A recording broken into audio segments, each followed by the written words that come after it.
दोन्ही मित्र पक्षातील बेबनाव गंगाखेड विधानसभा मतदारसंघात पुन्हा एकदा चव्हाट्यावर आला आहे। राष्ट्रीय समाज पक्षाचे काम आम्ही करणार नाही, अन्यथा आम्हाला पक्षातून मोकळे करा, अशी ती रोखठोक भूमिका या मतदारसंघातील भारतीय जनता पक्षाच्या प्रमुख पदाधिकाऱ्यांनी घेतली आहे। नुकतीच भारतीय जनता पक्षाचे प्रदेशाध्यक्ष चंद्रशेखर बावनकुळे यांच्यासह उपमुख्यमंत्री देवेंद्र फडणवीस यांची या शिष्टमंडळाने भेट घेतली।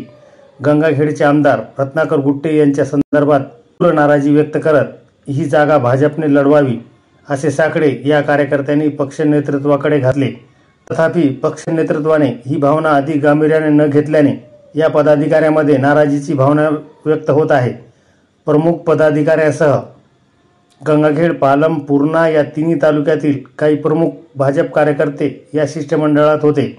गंगाखेड विधानसभेचे आमदार रत्नाकर गुट्टे हे राष्ट्रीय समाज पक्षाचे आहेत, मात्र भाजपच्या बहुतांश स्थानिक पदाधिकाऱ्यांचे गुट्टे यांच्याशी सख्य नाही। प्रदेश भाजपचे कार्यकारिणी सदस्य म्हणून पक्षात आधीच स्थान मिळवलेल्या संतोष मुरकुटे यांच्याकडे भारतीय जनता पक्षाने ग्रामीण जिल्हाध्यक्ष पदाची जबाबदारी सोपवली। मात्र मुरकुटे आणि गुट्टे यांच्यातील राजकीय संघर्ष गेल्या अनेक वर्षापासून आहे। लोकप्रतिनिधी आहात तर तसेच जबाबदारीने वागा असे सुनावतानाच यापुढे तुमची दादागिरी खपून घेतली जाणार नाही, असा इशारा जाहीर कार्यक्रमातून दिला होता। भाजप आणि रासप हे महायुतीतील मित्रपक्ष असले तरी गंगाखेड विधानसभा मतदारसंघात हे दोन्ही पक्ष मात्र आमनेसामने आहेत। मुरकुटे यांच्या वाढदिवसाचा कार्यक्रम 2 वर्षापूर्वी पार पडला, तर त्याला तत्कालीन केंद्रीय मंत्री रावसाहेब दानवे आणि भागवत कराड या दोघांनी उपस्थिती लावली होती।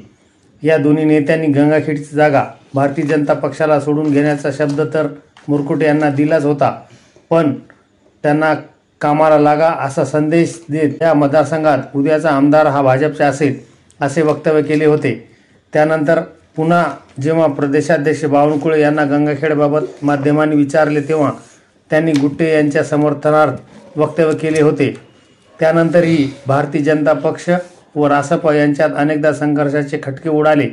आता ऐन निवडणुकीच्या तोंडावर भाजपच्या पदाधिकाऱ्यांनी गुट्टे यांच्या उमेदवारीला तीव्र विरोध दर्शवत असहकाराची भूमिका घेतली आहे।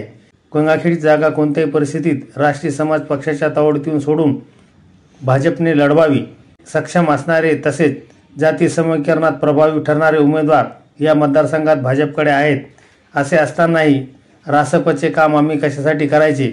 जर आमच्या भावना पक्ष नेतृत्वाने समजून घेतल्या नाहीत तर आम्हाला पक्षकार्यातून मोकळे करा। प्रदेशाध्यक्षांनी या संदर्भात रास्त निर्णय घ्यावा अशी आमची अपेक्षा आहे। रासपचे आमदार रत्नाकर गुट्टे यांचे काम आम्ही कोणत्याही परिस्थितीत करणार नाहीत, असा थेट इशाराच पदाधिकाऱ्यांनी भाजप नेतृत्वाला दिल्याने गुट्टे यांच्या विजयाच्या वाटेवर भाजपने काटे टाकले आहेत असे म्हणता येईल।